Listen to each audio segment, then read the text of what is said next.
ठीक, तो देखिए ध्यान से बोर्ड पर।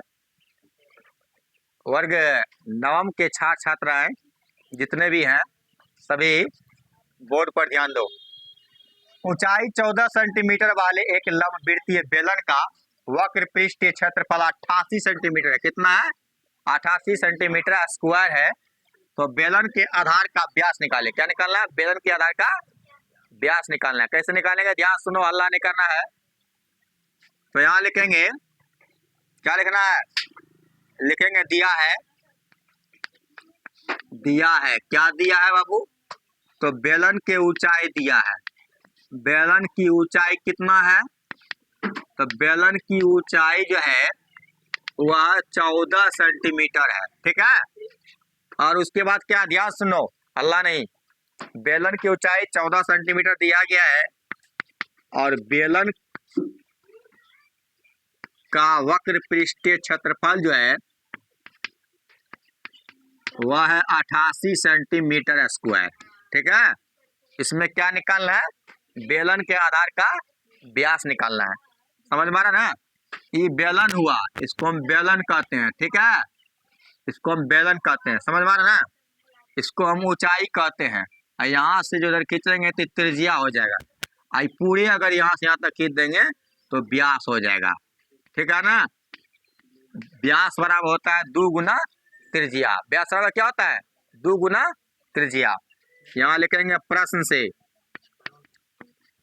से तो बेलन का वक्र पृष्ठीय क्षेत्रफल बराबर, हल्ला नहीं करो, बेलन का वक्र पृष्ठीय क्षेत्रफल बराबर, इधर ध्यान से देखो, तो इसका क्षेत्रफल कितना दिया है? 88 सेंटीमीटर स्क्वायर दिया है। ठीक है, कितना दिया है? 88 सेंटीमीटर स्क्वायर। तो बेलन का वक्र पृष्ठफल क्या होता फुला? 2 पाई आर एच बराबर लिख देंगे 88।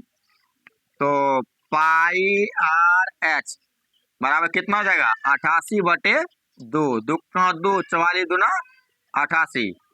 पाई आर एच बराबर कितना हो जाएगा? 44। ठीक है, पाई का मान बैठा दो 22 बटे 7।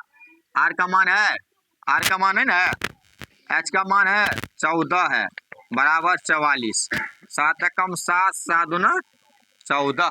अब आगे चलिए, तो 22 गुना, हल्ला नहीं, आर गुना 2 बराबर 44 हो जाएगा। ठीक है, तो उसके बाद आर बराबर निकालेंगे तो कितना हो जाएगा? 44 बटे 22 गुना 2।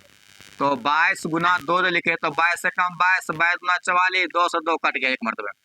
ठीक है रे, तो आर कितना निकल गया? 1। आर कितना निकल गया? 1। ठीक है, ये 1 सेंटीमीटर निकल गया आर का मान। आपको क्या निकालना है? व्यास। ये तो त्रिज्या निकला रे, अब व्यास निकालेंगे, क्या निकलेगा? तो व्यास बराबर क्या होता है? व्यास को डी से यूज करते हैं, 2 गुना त्रिज्या होता है। 2 गुना क्या होता है? त्रिज्या होता है, 2 गुना त्रिज्या। व्यास बराबर होता है 2 गुना त्रिज्या। अब उसके बाद क्या करना है?